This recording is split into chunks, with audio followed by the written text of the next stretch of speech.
Is that you, Skitty? Well, it's good, YouTube. I really don't want to call y'all YouTube no more. I should get a name for y'all. Skitty Squad. Skitty Squad? Maybe, bro. Maybe. Whatever. We'll figure it out. Yeah, we'll figure it out. But what's good, y'all, man? I know it's a different type video, but this is what we're starting to do now. So yeah, today's word, in case you don't know, actually, let's backtrack. In case you don't know, I'm really big on faith. Like, one of the reasons I even have a YouTube channel right now is because of faith. God really has been directing my life a lot lately. For the past year, He put it on my heart to make videos like this for a year. I got proof of it, literally, like I think I showed you like a year ago, right, directly. And I was finding it for too long, so here we are. And I feel like I was praying to God, and something that He wants us to talk about and just be known is vision. And the crazy thing is when I was just telling y'all something that He wants us to talk about his vision, is someone left their pair of glasses right over there. This is not intentional. I just peeped it. I'm not trying to grab it, but anyways, I just seen it. There's a pair of glasses right over there. I'm gonna record on my phone and add it in the video. But I find that crazy because somebody out there, maybe one of y'all, put your glasses down. So it's time for y'all to get some vision. This is how we started. This is good. How we started. It's starting off good already. Started off good. So yeah, man. Why do you think vision is important? For me, vision was important for direction. It's very hard to see where you're going when you can't see. And I know that sounds, elementary, but if you're blind, you don't know where you're going. And for me, it was necessary for me to have vision. I was growing throughout life, doing all the things of the world, doing anything and everything that I wanted to do with no vision. Therefore, I found no peace. Therefore, I found no direction. And so for me, vision was most important because I needed direction. That's good, because you need direction. What do you think would be good advice to someone who doesn't have it right now? Quiet, time, communication with God. That's what it took for me. And what I mean by that is, I was working a job where I was bringing home $3,000 every 2 weeks, but I gave God no time. I had no peace in my life, and it seemed like just all hell was breaking loose. And so God told me to leave my comfortable job and to go to a job where, quite honestly, I was taking out trash. I was a groundskeeper at an elementary school, making $12 an hour, almost less than half of what I made in 2 weeks at my other job. I made in a full month's work, taking out trash. But during that process, God gave me quiet time. He gave me the time to He gave me the opportunity to have time with Him. And during that time, I talked with Him, I listened to Him. And that $12 an hour job changed my life. Because it gave me a sense of direction. God was able to show me what He wanted to show me all along. But that job where I was making $3,000 every 2 weeks took up so much of my time. And I was so tired and I was so frustrated, and all I ever did was go to work, come home, go to sleep, go to work. Never gave God any time. And with that other job as a groundskeeper, I was able to go to work, come home. I was on a fixed schedule, and I had plenty of time to talk to God.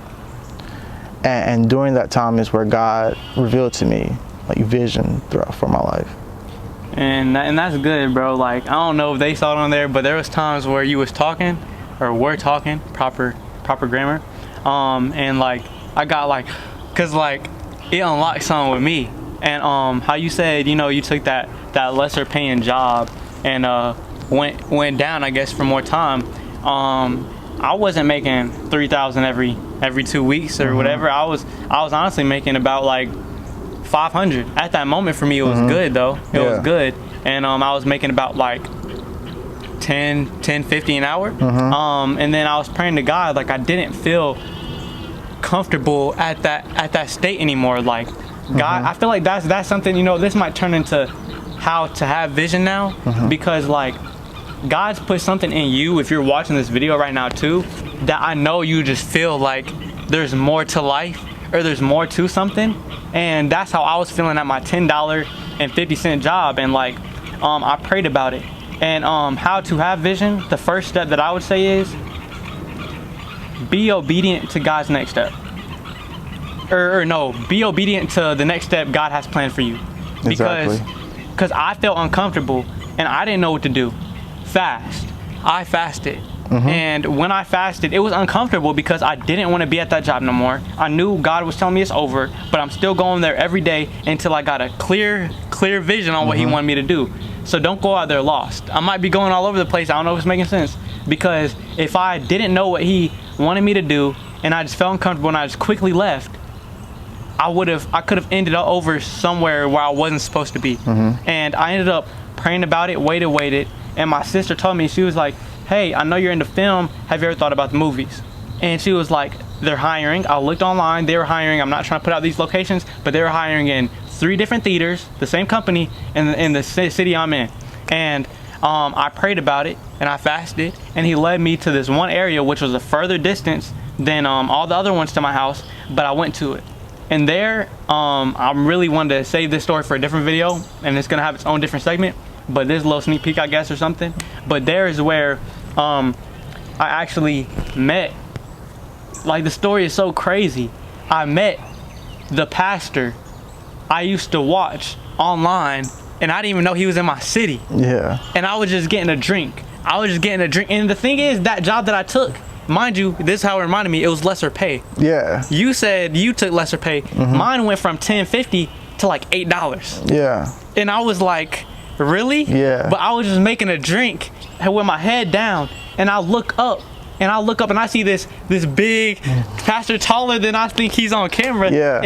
And I'm like, hold up, I'm gonna say his name. I'm like, Pastor John Gray? I'm like, Pastor John Gray? Like, what you doing here? Like, whatever. And around that time was exactly almost a year ago, because like I said, God had put that thing in me to like to talk about this stuff. Yeah. And I asked Him the question because I knew what God wanted me to do, but I was being disobedient to what He wanted me to do. So I was like, you know what?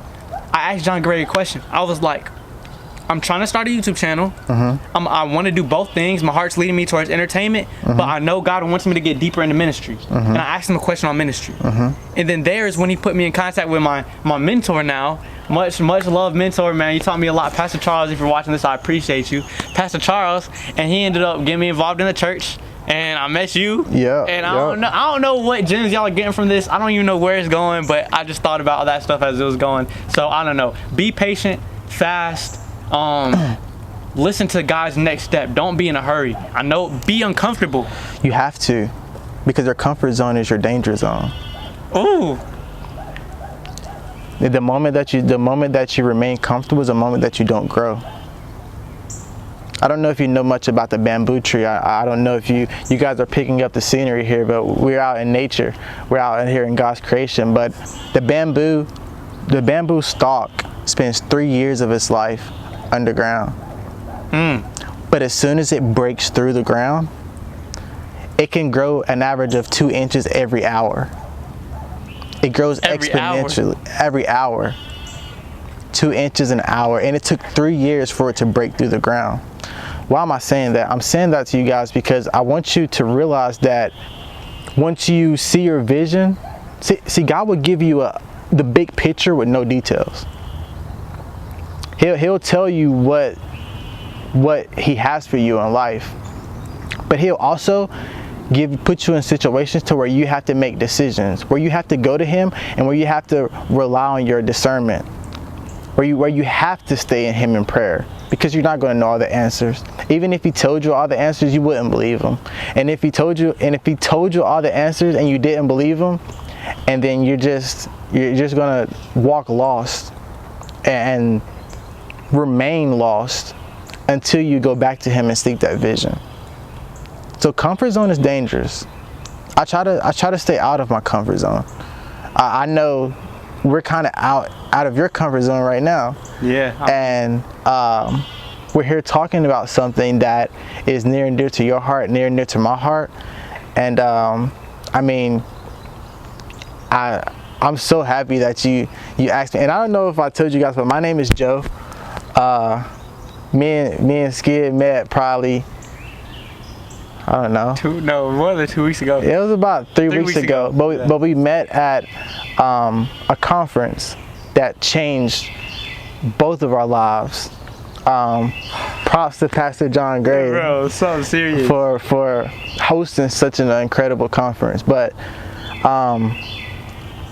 that is why we're here, because during that conference, God gave him a vision, God gave me a vision, and once we began to talk, our visions aligned.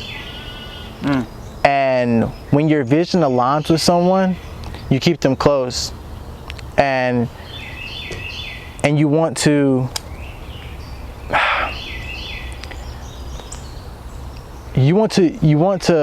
figure out why God allowed your paths to cross. And the only way to truly know that is to go to God in prayer. Because I didn't know. And I know you prayed about me and I prayed about him, because I was like, man, this is kind of creepy. Like our visions are super similar. Like, and I don't know if I'm meant to help him, he's meant to help me.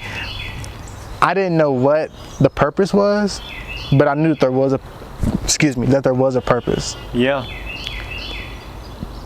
And I feel the same way. It's like, that's another thing. Be careful with your vision. Don't act. It goes back with being patient. Don't act too quickly, because you might be in an area where, like, let's say you're comfortable enough, or like God finally gives it to you, you're excited, you're like, I want to go say it, I want to go do this. That same thing that you're saying might make somebody else uncomfortable. And not all the time that's a bad thing, because it could be something that they're doing which shouldn't be done. And you saying that is necessary to make them feel uncomfortable. But to the right person, and you're not attacking them, that's conviction. That's a good side quote. That's conviction. But to the right person, like I was just telling one of my friends, I was like, man, it's crazy, because it's like, if I was walking down the street, God tells me, like I all of a sudden hear God tells me, I'm gonna marry that person, that lady walking down the street, that I see her right there, I'm gonna marry her. Am I gonna run up to her and be like, God told me I'm gonna marry you? Like, I could, but how will she respond? She could just be like, that's crazy, God told me that I was gonna meet my husband here, and she's already locked in. But she also could be the type of person who's like, you're weird, get away from me. Exactly. So just be very patient, and I don't want to say ease into it, but listen to God into it. I don't even know if that makes sense. Yeah, because sometimes God will tell you to run, sometimes God will tell you to walk, sometimes God will tell you no, sometimes he'll tell you yeah. You just have to be willing to listen. That's where discernment comes in. Discernment's not easy either. It's not easy listening to God when you don't feel like it. Yeah. Nah, I don't even know. I don't know what to say, but I feel more confident about this video, because literally at this spot we sat down. We were walking on this trail. It was a journey getting here. This isn't even the right spot. Well, it is the right spot where we're supposed to be, but it's not the spot where we plan to be. Yeah. And we just sitting right here, and those glasses literally are just laying right there. Literally. Like when I saw you looking over, I thought it was like an animal or something. But I looked, and there are literally, and he'll put it in the video, but there are literal glasses sitting on the banister of this. It's so random. It's crazy. All I know is that somebody out here is walking around with no vision. They can't see clearly.